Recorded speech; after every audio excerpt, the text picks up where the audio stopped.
All right, Cameron, thank you. And tonight, a woman originally from Sheboygan talks about sex trafficking. She says she was trafficked and got help at the right time, allowed her to escape. A warning here, some viewers might be alarmed by what you hear in this story. Here's NBC 26's Juliana Falk. Colleen Stratton is a wife, a mother, an advocate for survivors of sex trafficking. Looking at her now, you wouldn't know she was a victim herself, but she says it all started at the tender age of 5 when she was sexually abused. I know that two things really took root in me, and that was shame and fear. And it really changed me and changed the course of my life forever. She says her life turned into trying to cope with the pain, keeping it a secret. So that led me down a really dark path. And at the age of 7, I began cutting myself, and just as a way of trying to take that pain that was on the inside and move it to the outside. She turned to using drugs and alcohol at age 11. And as the addiction kind of progressed, my life just became more and more out of control and spiraled. In her early 20s, her parents told her they feared for her life. By then, I was overdosing on a regular basis. She says they told her they found a treatment center in Florida and put her on a plane with some money. Instead of going to the treatment center, she went to the beach and used some of the money to get a hotel room. When that money ran out, I literally lived on the beach. One day I was standing outside of a liquor store and I had just stolen a bottle of liquor. And I was sick and withdrawing from drugs and alcohol. And this man came up to me and he said, "Are you doing all right?" She says anyone who would have taken a look at her would know she was not okay. And he said, "Well, I have a place that you can stay. I have a bunch of people living with me and I can help you get back on your feet." So she went with him. There was really no fear about going with a strange man. Like, I literally I didn't care anymore.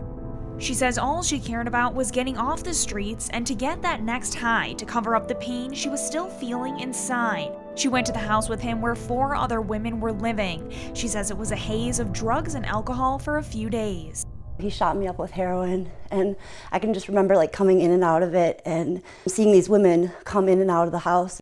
And one day, he came in with 3 other men, and they all raped me. And he said, "Nothing's free in this life, baby. So if you want to stay here, then you can earn your stay."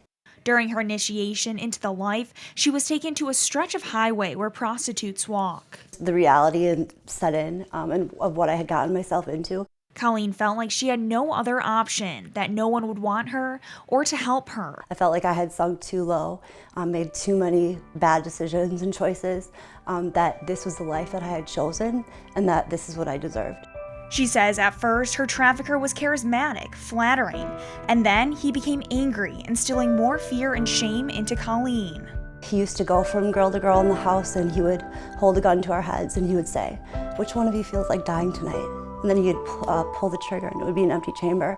Colleen says in these moments she wasn't afraid to die. She was afraid to keep living and didn't know how to leave. I couldn't see how I had been coerced, how I had been deceived, and that I was just acting out of my pain and just trying to survive.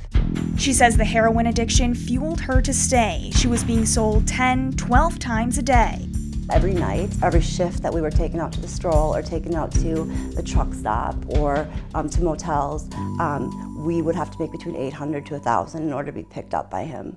And so if we didn't make that quota, either we would not be picked up, we would be left out there, or he'd pick us up, but we'd have a punishment at home waiting for us. Finally, one day she was all alone in the house, filled with cockroaches and broken bottles. I was on the floor and I had just gotten a really bad beating. She says she heard the voices of so many women she met while in a treatment center. There was one nurse in particular that was amazing, and she said, "Colleen, here's my home phone number. I don't do this very often, but if you ever want to leave, call me day or night and I'll come and get you." So she called the nurse. And she said, "Just keep walking, I'll be there." And she did. She picked me up and she got me into a treatment center that was 5 hours away. She stayed at the center for almost a year before returning to Wisconsin. I went back to using drugs and alcohol again. And in 2009, I ended up in jail again.